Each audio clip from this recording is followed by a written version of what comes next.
Sadou Sy Pape Makhtar maa ngi lay nuyu di la dalal jàmm. waaw di la fay bu baax a baax Moustapha di sant rek yàlla ba le directeur général de lu mu tudd Grand Théâtre nekku fi.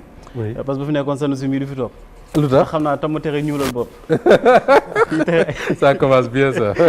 kii tere ay greffage boo xam naa ne bu toogoon fii ni ko. mais ce monsieur là Pape Makhtar il a de la chance le DG de nu mu tudd.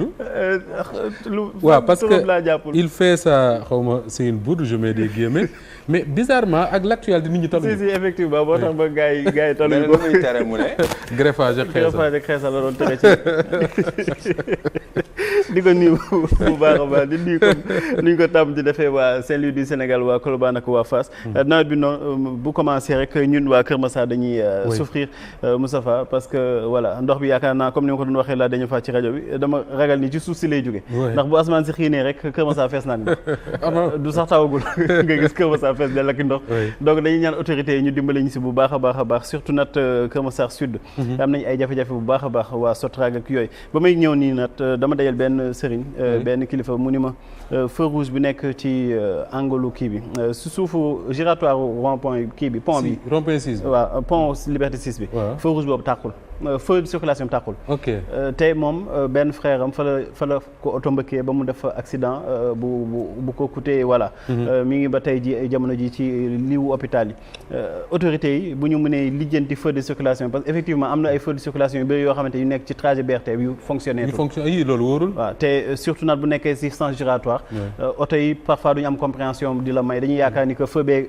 verte na rek bii normalement dafay verte donc nañ si taxaw bu baax a baax bàyyi ci xel le maire Bilal Diatta j'espère que ba mu demee gis Ousmane Sonko ak costume am bu rafet bi wax na ko que ni ñun am nañ ay jafe-jafe yu baax a baax ci wàllum assainissement waa Kër Massar Sud surtout waa Sotrac di ko nuyu bu baax a baax moom ma ngoog Pape Sané ziar naa la delloo ziar sëñ Moustapha delloo ziar di amaat mbégte teew fii nañ koy defee ajuma ji nekk dalal sunu ñaari invité yi monsieur Sall ak monsieur Diop Guèye dalal également professeur Ba nuyu suma grand frère Pape Makhtar ak mon ami de très longue date Abdoulaye Mbow profito ci nuyu tey du ma maire waa Bignona parce que am na gan go fa jógee nuyu leen su ma leen nuyul dañ ma naan dama wax mango Casamance sama xel mi yëpp ci yow la nekk waaw kon nag xaama nuyu waa Bignona bu baax a baax particulièrement waa Abéné ak waa Kafountine jërëjëf Abdoulaye Mbow l'ami de longue date de Pape Sané maa ngi lay nuyu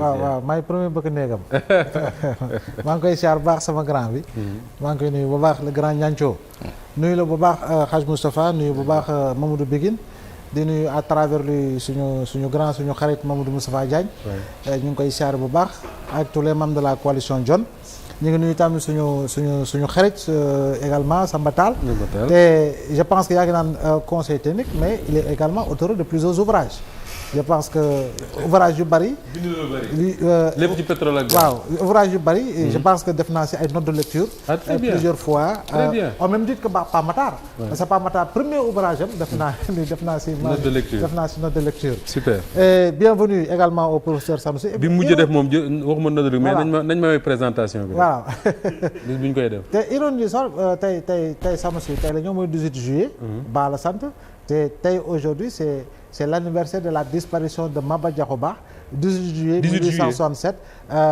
disparition lors de la bataille de Somme voilà ma ngoog trait d'histoire et c'est bien alors justement faisons un peu d'histoire maa ngi wax ne dinañ waxtaan lu bari tey ci économie mais dama fàtte annoncé ne semaine bi Pape démb xaw ma bari ki démb ci l'armée française yóbbu ses derniers soldats yi nga xam ne ñoo nekkoon au Sénégal loolu nag nekkoon na une promesse du régime de Bassirou Diomaye Faye mu mel ne réalisé nañ ko mais li xew démb je crois que démb la woon non li xew démb base boobu nga xam ne nee nañ moo ci moom lañ mujj libéré lan la tekki dëgg-dëgg pour l'armée Moustapha voilà déjà ma féliciter le président de la République ci acte de souveraineté bi nga xam ne moom la posé